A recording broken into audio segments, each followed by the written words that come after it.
Let's talk about corporate debt. In the past week, we've learned that loans to 10 most highly valued conglomerates has increased fivefold. Now, this definitely speaks of systemic risk and how it's going to affect banks and asset valuations and also the debt repayment capability of these conglomerates. How do you view this? Well, it's something we've known for some time, and the numbers are stark. When you see the numbers, you know something is happening. You see the numbers, and it's pretty shocking at one level because you never expected them to be so big.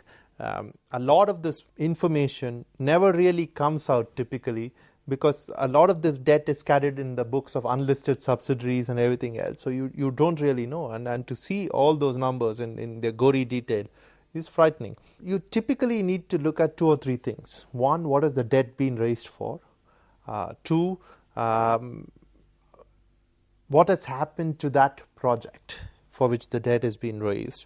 And three, what are the company's cash flows like, right? And what's the company's net worth like? You'll have to look at those things. And even if you look at those, in many cases, it's worrying, right? In some cases, it's not so worrying. So you look at a Tata Group, you look at any of their companies which has made significant acquisitions, they do have some debt. But net worth is significant, cash flows are significant, and they will pay.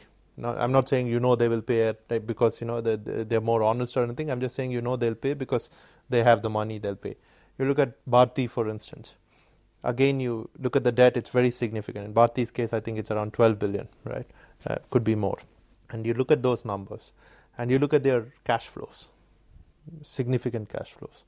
Cash flows have increased, which clearly means that the capex cycle, the capital expenditure is over. Whatever they've had to invest in, they've invested. So things could look better for them going forward. So their ability to pay is significant. Not the case with a lot of other guys. Also fits in at another level with what banks have been telling us about stressed assets, about NPAs going up. Look at the kind of sectors where NPAs are going up.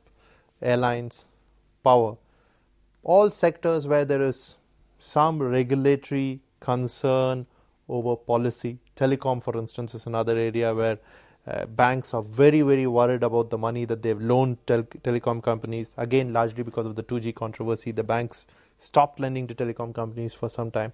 So there is some uncertainty on the policy front. There is some lack of clarity on the policy front. Because of which planned projects, planned events in these sectors are not happening. And when they don't happen, obviously the companies have no way of recouping the money that they've invested in that. The banks who have loaned these companies the money have no way of recouping it. So it is a systemic risk. And if you look at bad debts, I think the threat of a rapid increase in non-performing assets is a very, very significant one in the Indian banking system.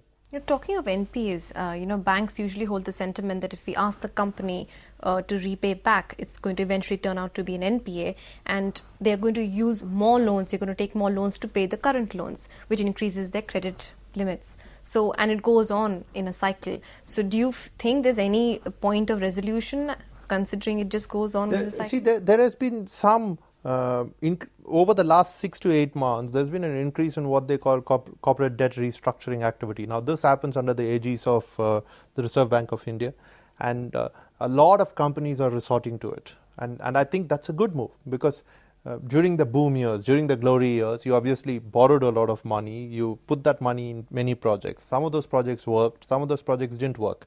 Now, some of these projects could have not worked for no fault of your own. As a company, your intent might have been right, everything might have been right, but acquiring land in this country is a huge issue. If you're a power company, getting fuel linkages is a big issue. If you're a telecom company, you would have got blindsided by the 2G thing. No one would have thought that the court would scrap 122 licenses, throwing the entire sector into disarray.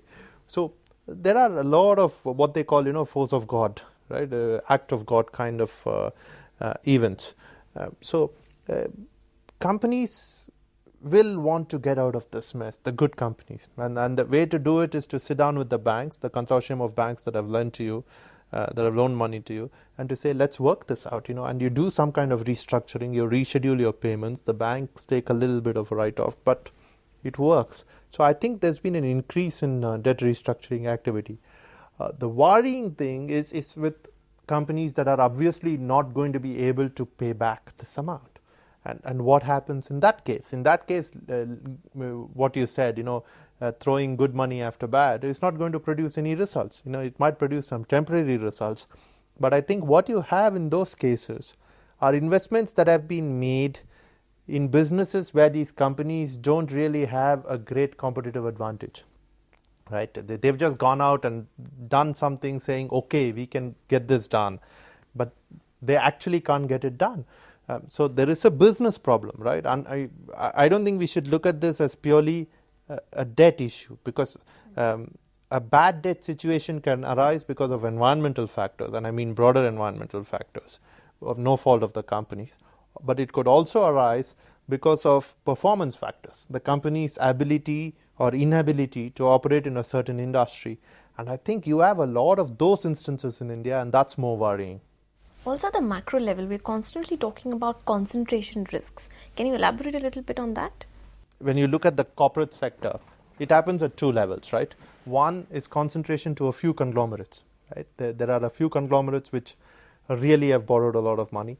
The other one is a few sectors, right? And now you don't want that kind of thing. Typically, if you're a lender, or a broader level, if you're a lending system, you want that risk to be diversified across a variety of companies, variety of sectors. That hasn't really happened. And unfortunately, I think this is because what you're seeing in India is an equal mix of what I said as cause A, which is environmental, which affects all companies in a certain sector, and cause B, which is a company's own performance issues. If it's just cause B, which is performance issues, your risk tends to be usually a very diversified kind of risk, right? Because it isn't necessary that you take cars, for instance, you'll find one good company, you'll find one bad company. It's like a bell curve. It's like everything else. But that's not the case now. Because of cause A, the environmental issues, you find an entire sector is under threat. Also, these crops are cushioned by a minimum support price, but it is still not clear whether the government is going to continue purchase of these at the minimum support price or not, which will, if not, will affect the farmers drastically and in return inflation. So looking at this current... No, I think the government will continue to buy, simply because 2014 is an election year. This is one area where the government does not mess up. You look at the last 5 years, even if you don't want to look beyond that, you look at the last 5 years, the minimum support price across crops has consistently gone up. So the government is going to be nice to farmers. It will do what it needs to do. Okay, so I'll trust your sentiment on that. Let's talk of cricket. Kevin Pietersen, the South African born, has now been dropped out of the English cricket and also been dropped out of the World 2020. Now, the reason that they give is obviously because there were some provocative messages that he criticized the captain. Do you think it's fair to drop out a player because of a lack of, understanding with the captain? It depends on which side of the argument you are, right? I found it very strange that over the last 20 years or last 10 years, interestingly, one of the things that you've seen in cricket especially is this whole thing of it's a team, it needs to be managed in a certain way. It's an almost corporate style of thinking, right? When it comes to the way HR managers plan out, these are your competencies, this is what you need to do, this is how the whole team works together. And I'm sure there are some dynamics to that, right? But interestingly, and you look at the performance of top teams, they've invariably performed well because there are 2 or 3 star players who have clicked together at the same time. So it is still a strongly individual driven team. So you will have to, in some way, even given all this, management mumbo jumbo that's crept into cricket, you will have to find a balance between these two. And I don't think that's happening in this case, because to my mind, Kevin Pietersen is probably the best English batsman, contemporary English batsman, right? The best English batsman of this generation. He's probably one of the 2 or 3 players in playing cricket in England will be a shoo-in any form of the game, right? T20s, one-day internationals, test cricket. Such players are star players, right? And you will have to treat them in a certain way, which is different from the way you treat other people. You will have to wake up to that. It's even companies do that with their star performers, right? Star performers are given far more leeway than other performers. So I just think in this desire to really, I don't want to say corporatize, because it's not really corporatization, but in the desire to really apply what modern scientific management techniques to cricket, I think people like Pietersen probably end up on the wrong side of those deals. India, for instance, does a great job of it. For instance, like Sachin Tendulkar gets to choose which series he plays in and which series he doesn't. Now, if you were to strongly believe in this whole, it's a team, it's a company, these people learn by playing together and they fit together, there are synergies, then obviously, someone coming in and then going out and then sitting out for almost 6 months and then coming back and playing isn't going to help that cause. So I think India recognizes the fact that there are players whose individual talent is so significant that you have to treat them differently. England probably doesn't realize that. Do you think this would lead to his premature retirement? I don't know. It probably will, unless they, sort of make up. But even if they make up, it's going to be a fairly temporary sort of relationship, because he is a man with a lot of personality quirks, right? But that's true of a lot of prima donnas. There are a lot of journalists who work for me who have quirks, but you have to live with that. You have to deal with it. I just think the English Cricket Board has done a very, very poor job of dealing with those quirks. But, contrary to that, we always say the show always goes on irrespective of somebody's presence or absence. Sure, the show will go on. I'm sure England will continue to play cricket and they'll continue to lose matches. It's not going to be a make or break situation for them. They'll continue to lose matches, right? They haven't really won matches, right? They lost the series to South Africa. And it also sends out the wrong signal. The man makes a century in the second test and you drop him for the third. It just means performance doesn't matter. So what matters? Being nice to the captain? Great. That's a very interesting note. Thanks a lot, Sukumar, for being on this show today. I hope you all enjoyed watching the show. Stay tuned for more and keep watching. Thank you.